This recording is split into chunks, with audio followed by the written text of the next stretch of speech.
আজকে 2:30টা নাগাদ মুখ্যমন্ত্রী আসবেন দয়পুরে রাজশ্রী হলে কিছু কর্মসূচিতে উনি অংশগ্রহণ করবেন। আর আমাদের কর্মসূচি ছিল পারমিশনের মধ্যেই ছিল 12টা থেকে 2টা অবধি।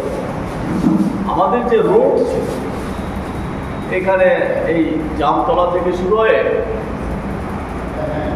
আমরা সেন্ট্রাল রোড হয়ে ডিএম অফিসে যাব। তো রাজশ্রী হলে যাওয়ার কোনো অবস্থাই নেই, আমাদের যাওয়ার কথাও না। আর মুখ্যমন্ত্রী আসার আগেই আমাদের কর্মসূচি শেষ হয়ে যাবে। এটা কি চলছে?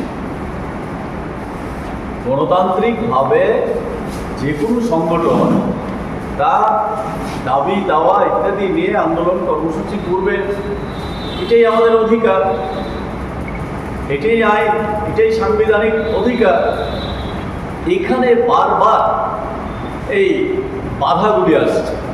11টার সময় তা ক্যান্সেল করা হয়েছে।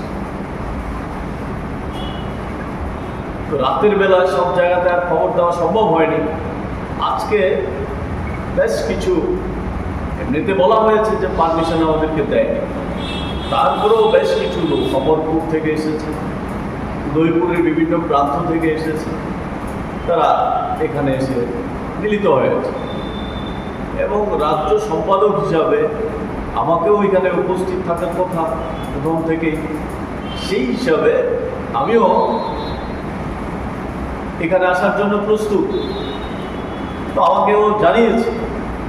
তারপরও আমি আসলাম এখানে।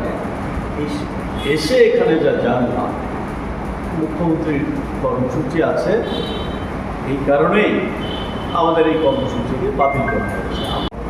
পুলিশ আধিকারিক জেলার এসপি সাহেবের কাছে আমরা মিলিত হয়েছিলাম যে এটি কী হচ্ছে, আমরা দরখাস্ত দিলেই বাতিল হয়ে যাচ্ছে, কর্মসূচি করতে পারবো না। এইভাবে তারা বাতিল করে দিচ্ছে। কি উদ্দেশ্য? আমাদের তো 10 দফা দাবি। এই দাবির মধ্যে আমরা তো এই কথা কোথাও বলিনি যে এখনই সরকারকে পদত্যাগ করতে হবে।